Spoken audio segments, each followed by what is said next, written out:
On Primetime Politics tonight, new questions about the amount of Pfizer vaccine Canada will be receiving by the end of March as questions mount over the reliability of Canada's supply. We'll try to sort it out. The Premier of Saskatchewan will be here to talk about the vaccines. And NDP leader Jagmeet Singh will weigh in on the vaccine confusion and the crisis in long-term care homes. And we'll get an expert reality check from an infectious disease expert on the vaccine rollouts. And our panel of party commentators will weigh in on the vaccines and whether Canada can have confidence in the federal rollout plan. And a major focus tonight on vaccines and more questions about just how many doses of Pfizer vaccine Canada will receive by the end of March. The long-standing promise from Pfizer and from Canadian government officials has been 4 million doses. But today, a planning document circulated to the provinces floated a new number of 3.5 million doses by the end of March. Where did that lower number come from? Federal officials struggled to answer that question today, pinning the discrepancy on the number of doses Pfizer believes we should be able to extract from each vial. Pfizer says that number is 6. Health Canada says the number is 5. But that number is being actively reviewed now by Health Canada.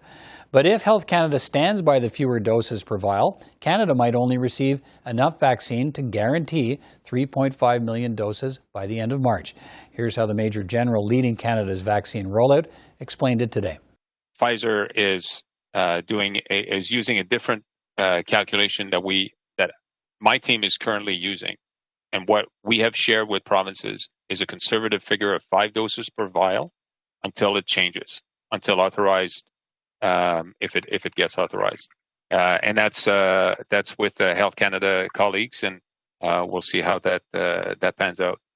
And Pfizer's very much aware of that, and will plan accordingly and scale up their numbers if that's what is required. But they have assured us 4 million by end of March. All right, so the Minister of Health in Ontario says she's been told to plan for the possibility of fewer doses of the Pfizer vaccine by the end of March. But she also says Ontario's had success drawing 6 doses from each vial of Pfizer vaccine. You can get 6 doses from the Pfizer vial if you use the 1 milliliter needle. The 3 milliliter needle is much more difficult to do, but it can be done. We do have some experts in Ontario who are able to do that.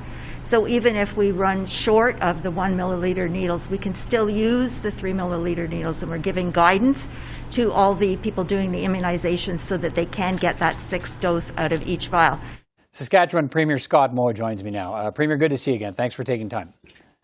Well, thank you, Peter. Good to see you as well. Thanks. What have you been told by the federal government about the number of doses of Pfizer vaccine you should expect to receive by the end of March? A lot of confusion today about numbers. What have you been told now?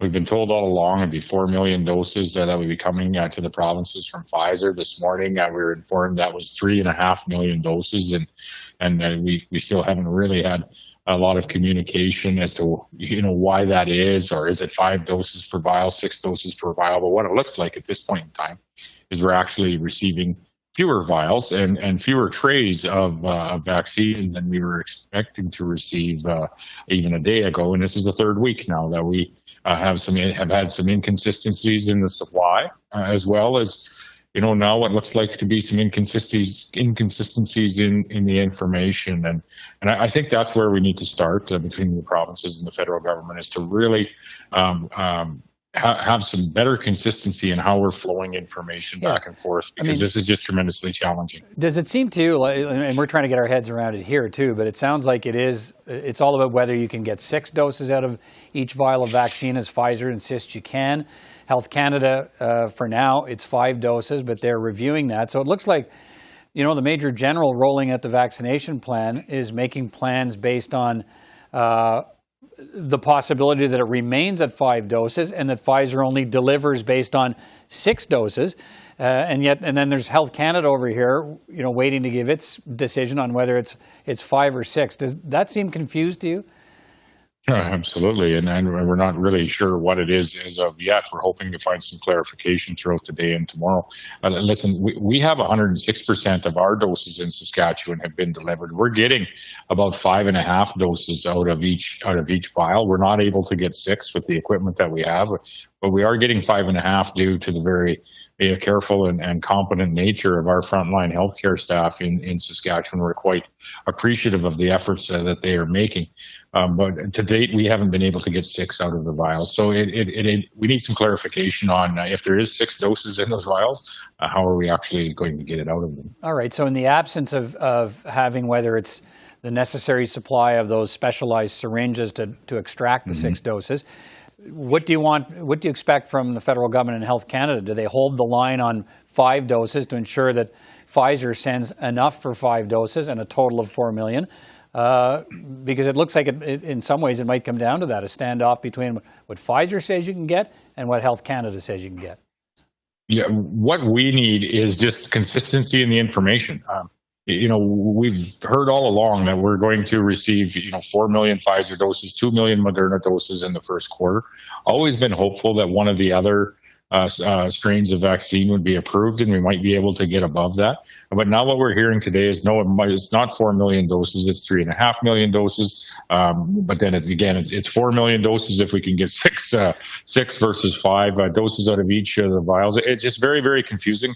We need the consistency of information flowing from the federal governments to the provinces so that we can actually plan for our vaccination clinics here across Saskatchewan. Saskatchewan's a very geographically large place, and it takes some effort to be ready for the vaccines that are coming, and we need to know how many and when they're going to show up. The Prime Minister and ministers are still insisting that Pfizer will deliver the 4 million doses to Canada by the end of March, and that Saskatchewan will get its expected share as the other provinces are. We haven't seen the contract, so we don't know what leverage the federal government holds over Pfizer if there is a push and shove over how many doses you get out of each vial. But Prime Minister says, look, you're going to get your 4 million doses, that Canada will get the 4 million doses from Pfizer.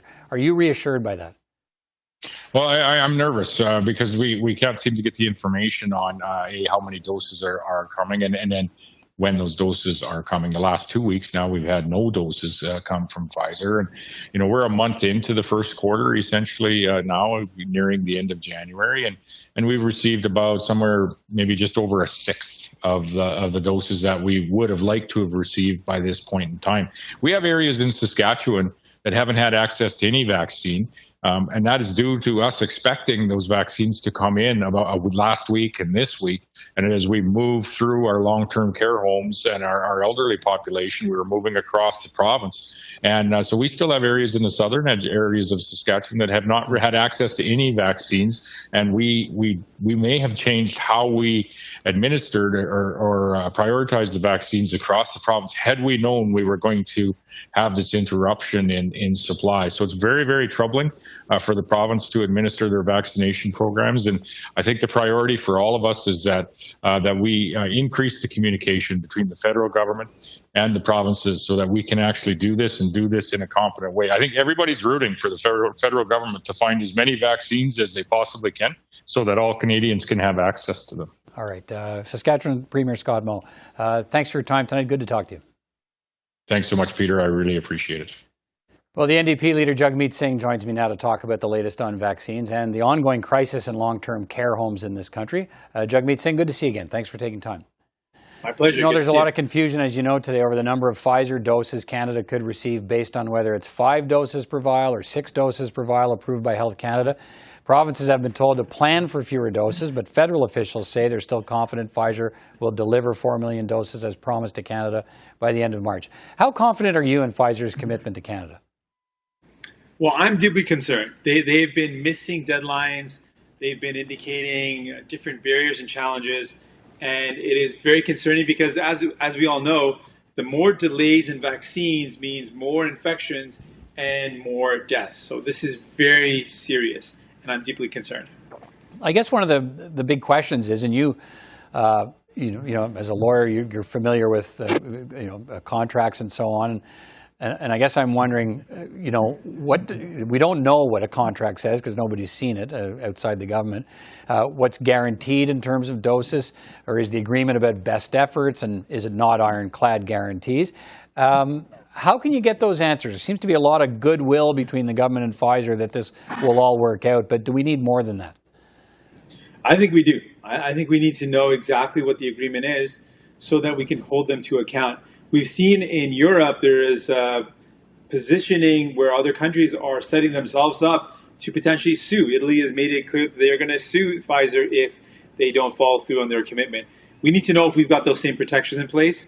And if not, I think we need to put those protections in place, given what we've seen so far with the delays and with the lack of clarity around doses. I mean, the fact that Pfizer is now saying there's 6 in a vial instead of 5, I trust Health Canada. If Health Canada is telling us it's 5, then Pfizer needs to come up with the rest of those doses. Yeah, although it sounds like the federal government is, the federal government's proactively going out and procuring 37.5 million of the special syringes required to extract 6 doses. What are you suggesting? Are you, and Health Canada is going to make that decision at some point. Does it sound to you like Pfizer is perhaps looking for ways to improve the bottom line? If they can get 6 doses out of Canada, it means fewer vials they have to ship to the country. And what about that? Well, that should not be what's going on, and that's a fair consideration. We have to factor that in. At the end of the day, Pfizer just wants to make money. We need to make sure that we are protecting Canadians. So Health Canada has to make that determination. We trust if Health Canada says it's okay, then that'll be fine. And then if it is the case, then we do need to make the proper preparations in place in terms of having the right type of syringe for the increased dosage. But at the end of the day, this decision should be something supported by our experts here. Health Canada should approve it. And more than ever, we need to make sure we're holding Pfizer and any pharmaceutical company for that matter to account. We need to make sure there's guarantees in terms of commitments of what they're going to deliver, and that if they don't deliver, there's penalties. That is how we have to operate to make sure Canadians are defended. And really, at the end of the day, Justin Trudeau has a responsibility to show that he's going to fight for the vaccines that Canadians need to effectively fight for Canadians. You called again today for the Prime Minister to take action to turn the for-profit Revera chain of long-term care homes, which is owned by a federal investment company, into publicly owned facilities. He's reluctant to do that so far. My question is this: why can't you have national standards that would apply to for-profit care homes? Why do you have to talk about getting rid of them? Well, I think the national standards or setting what are the best practices or practices that have worked and sharing those are vital. Setting those standards and setting guidelines around how we can care for seniors in long-term care homes is vital. But Revera is the second largest long-term care home provider that's for-profit. It is owned by a federal agency. The Liberal government, Justin Trudeau, snapped their fingers and bought a pipeline. They can certainly make this public. And the reason why is because the overwhelming evidence is, whether we have standards or not, for-profit care is inherently, based on the evidence, more dangerous for the residents. There's been far more infections and far more deaths and horrible conditions that have been outlined by the military report, including reusing syringes and using expired medication.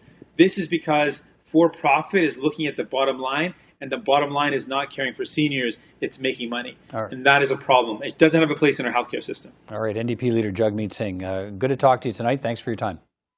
Thank you, sir. Dr. Isaac Bogoch is now a very familiar face to Canadians. He's an infectious disease specialist at Toronto General Hospital and a member of Ontario's vaccination task force. Dr. Bogoch, good to see you again. Thanks for taking time to speak with me. My pleasure. Look, we're getting sort of updates as we go here about vaccine deliveries to Canada. Some concerns. We know we're in delays and reduced amounts of vaccine over the next 4 weeks or so, and then it's supposed to ramp up. We have some concerns about deliveries out of Europe. What questions remain for you here about the security and reliability of supply? Yeah, at the end of the day, obviously it's disappointing to see these slowdowns through the tail end of January and that are likely to still occur in the very first part of February. But at the end of the day, I'd love to know if the contracts are going to be fulfilled. So are we going to get the doses that we were supposed to get by the end of the first quarter? Will we get the doses that we're supposed to get through the second quarter? And, if so, obviously it's not ideal to have a slowdown, but we'd still be able to vaccinate everyone in Canada that wants to be vaccinated by the tail end of the summer. So, we'd love to have that more in a smooth delivery, but if just getting the doses is clearly the critical component there. Right. Are these the kind of setbacks that, everybody sort of talked about these, and are these the kind of setbacks that you planned for, that you expected, that you thought we would see, that, look, it's not going to go just like smooth as silk for every province and every country for that matter? Yeah, absolutely. I mean, everyone at the very beginning was saying there's going to be bumps on the road, there's going to be hurdles. Well, here they are. And I think there's going to be more as well. I mean, obviously we saw some from coast to coast, some stuttered vaccine starts. And it looks like by and large, most places got up and running. It took a bit longer than many would have liked, and I agree with that. But by and large, most places got up and running. And then once we started to take flight, then of course there was these delayed shipments. Now there's some concerns about will we actually get the shipments that were promised, and you know, obviously these are major concerns. But as long as Canada gets the doses that we're supposed to get as per our contracts, I mean, that's the main thing for me, at least. It would be, of course, ideal to still be running these campaigns and to be expanding these programs now without the slowdown. But even with that, you know, as long as we get the doses we're supposed to get by the end of the first quarter, we'll still be able to get the needles into all of long-term care, all of the retirement homes, all of frontline healthcare providers, Indigenous communities, of course, start to work our way into elder communities that are outside of long-term care. So there's still a lot that we can do with the existing supply, but it would be wonderful to be able to ramp that up quickly if we had a secure supply chain. Right. Pfizer's pressing Canada to draw 6 doses out of each vial of vaccine now instead of 5. Now, I know we've been trying to get every usable drop out of each vial, but are we ready to accept that as the required course of vaccination? Do we have the right syringes, enough of them? What do you know about that? Yeah, it's interesting. It's sort of like taking away the Christmas present. Like we thought that was the bonus, and all of a sudden it's no longer the bonus anymore. I'm a little disappointed in that because it was a bonus and we made good use of it. We were able to vaccinate more people. You do need a special syringe, and certainly Canada has that. But it's interesting. There is a global shortage of those syringes because, of course, they're in such high demand. I'm not entirely clear, to be fair, about what Canada's storages of those particular syringes, but I know for now there certainly are some of them here and they're being put to good use.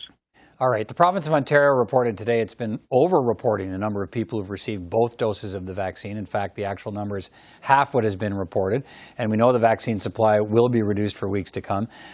Is the Ontario vaccine rollout working? Yeah, I would say, obviously that overcounting is a problem. And especially when you've got every single person in the province watching every move you do so carefully. You can't have screw-ups like that. You just can't do that. Having said that, when you look at the metrics of success, I really think the metric of success is, are you deploying vaccines into the right arms quickly enough? And yeah, I mean, it was certainly slow to get off the ground, but it did get up and running. And they have pushed up the date from mid-February to very early February to when everyone in long-term care is going to be vaccinated. You can't have those counting errors. It's not acceptable. But at the end of the day, needles need to go into arms. They need to go into arms in a prioritized manner. And quite frankly, they are. It's like we said earlier, there are bumps on the road. There were certain aspects that were far from ideal, but those were rapidly corrected. And I think we should all move on and still continue to focus on the task at hand, which is vaccinate, which is still going on. Let's go there. Just about 30 seconds left. Provinces are now rolling out their longer-term vaccination plans, and after frontline workers and long-term care residents, the rollouts are largely based on age. Older residents first, getting vaccinated, even ahead of some essential workers. What's the right approach?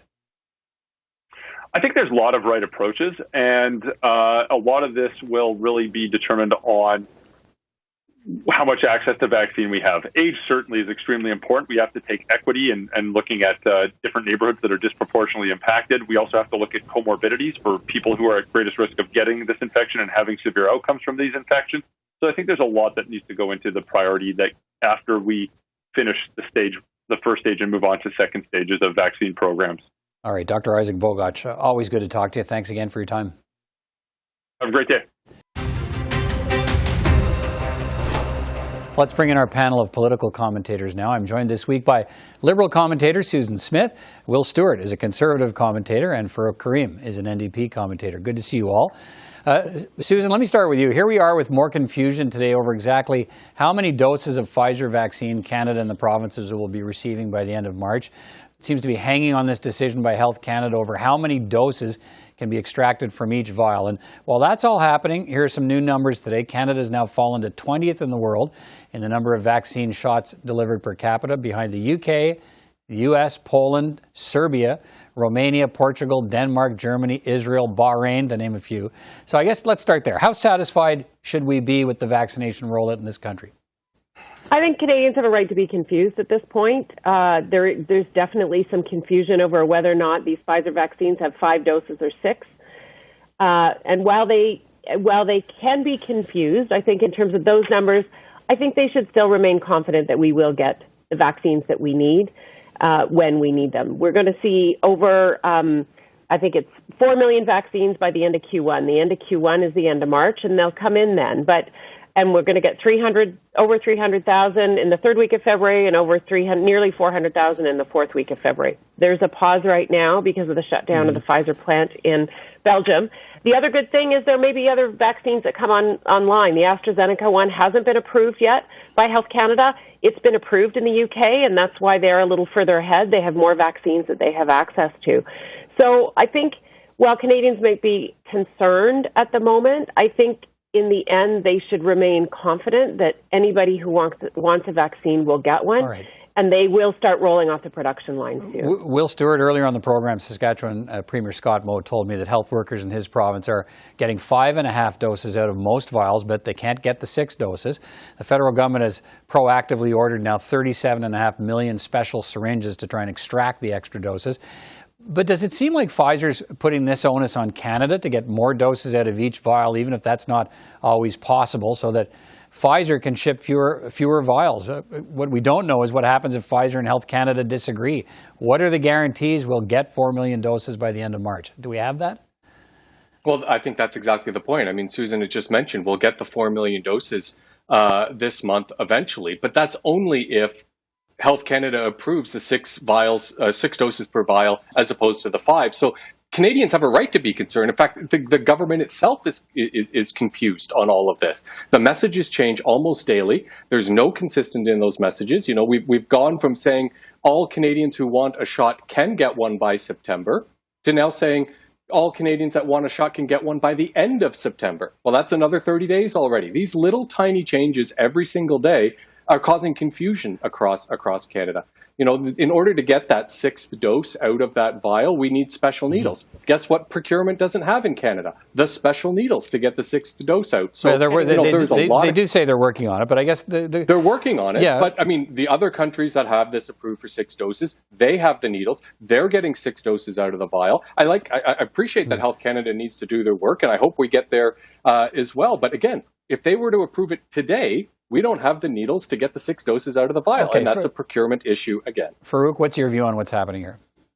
Yeah, I mean, obviously it's a concern for public health, but for Mr. Trudeau and the Liberals, it's a political concern because we are in a year highly likely that we're going to an election, and the vaccination plan of Mr. Trudeau is their card to go to the election, say we did things right, now we're ready to move on and to revive the economy. That's a problem for Mr. Trudeau the next months, right? But the other point I want to make is, as we go day to day, and there's a lot of confusion, I agree with the other panelists, there's a lot of confusion in numbers, and people are not really following everything, or am I going to get a vaccine? Is it delayed? So there's a lot of confusion day to day. But as much as we are confused day to day, we have to zoom out, and maybe the problem is at the root, and the problem is what? Is the plan. The plan says we're going to be all vaccinated now by the end of September, and there was going to be 3 million people vaccinated in the first quarter. Maybe that plan was not good enough. And why was that plan put in place is because originally we cannot produce our own vaccine. So we are at the mercy of others being polite and respecting their contracts. But in this situation where every country is scrambling to get vaccines and everybody has their national interest, everybody's going to scramble, and we don't have that. It's very competitive. Susan, one of the things the provinces are saying, look, there's a serious communication issue here that when they find out this morning, they're saying, they're expecting a certain level of dosage. They find out this morning from federal health officials, it could be 500,000 less if we don't resolve this dosage issue between Pfizer and Health Canada. I mean, we're a long way into this process now, and why are premiers still talking about communications issues with the federal government?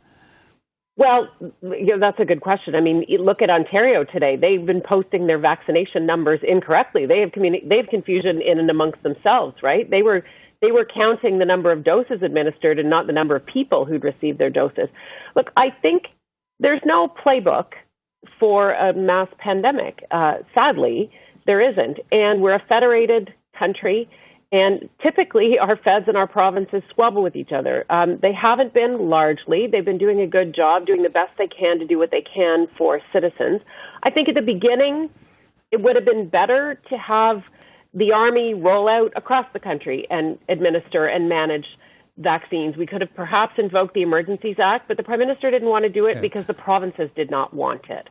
So we're using the military in many provinces. We're using the expertise of our generals and of our military to do what's best we can in this massive country with urban and rural ridings, with mixed bags of hospital situations, with vaccines that have to be kept in deep freezers that nobody owned because we never had to own these virtually cryogenic freezers. So we are, I think, yes, there have been stumbles along the way, but for a country as diverse as ours, be it both geographically and demographically, I think, and politically, we're doing okay. It's not perfect, but we can do. I think we can do better, but I think we're doing okay. All right, Will, what's your view on this? On at least you folks are at to some level all experts in communication, how to put messages out and people together. And why are we seeing this disconnect with premiers saying they just want a better information flow, that they're being caught off guard by these changes? Will? Yeah, I totally agree. Look, everybody can be doing better in this, but I think that's the point, is this is the time when leadership matters. We all have to do better. All leaders have to do better in the public space and in the healthcare space. The message is changing so often from the federal government, even within the same week. And, we do have a federated system, as Susan points out. We also have a publicly funded healthcare system, which we're told and we believe is one of the best healthcare systems in the world. We're not the 20th healthcare system in the world. And I think there's a real challenge and a disconnect there for Canadians to wrap their heads around what's going on. I mean, we had the opportunity to buy more Moderna vaccines. The line from the government was, we've contracted for more vaccines than any other country in the world. Great, so we don't need more vaccines. 3 days later, they bought 20 million more doses of Pfizer vaccine on top of what they already had. But it didn't change the deadline for when we were all going to be vaccinated. So did we need more vaccines and didn't buy it? Then we didn't need more vaccines and we did. All right, the confusion here is paramount. Give a final word to you, Karim, on this. That for the end of the day, a whole lot of Canadians, I think they listen to the debate, but for them it comes down to, they hear things like, how come other countries are beating us in the vaccination process? How come Canada's not doing better than it is? What's the answer? It's a legitimate concern, Peter. Like we're 6 weeks away from commemorating the 1 year of the pandemic. There's a lot of frustration. People have lost their job. People have lost members of their family. So there's a lot of frustration, and they're seeing around each other, around the world, other countries doing better. So that creates a lot of anxiety. Coming back to the provinces, because of the nature of our federation, there's so many separation of powers. Everybody's relying on the others, right, to do something. And in addition to that, because of that ongoing frustration from the public, there's pressure on our elected leaders, and provincial leaders, premiers, will not take away the chance to blame the federal on this thing. So that's Peter. We kind of have to break it off for there. We're out of time, but we'll have a time to revisit this, I'm sure. This pandemic continues, and so does the response. But thank you all for your time tonight. Good to talk to you. Take care. That's all the time we have for this edition of Primetime Politics from all of us here at CPAC. Thanks again for watching. See you next time.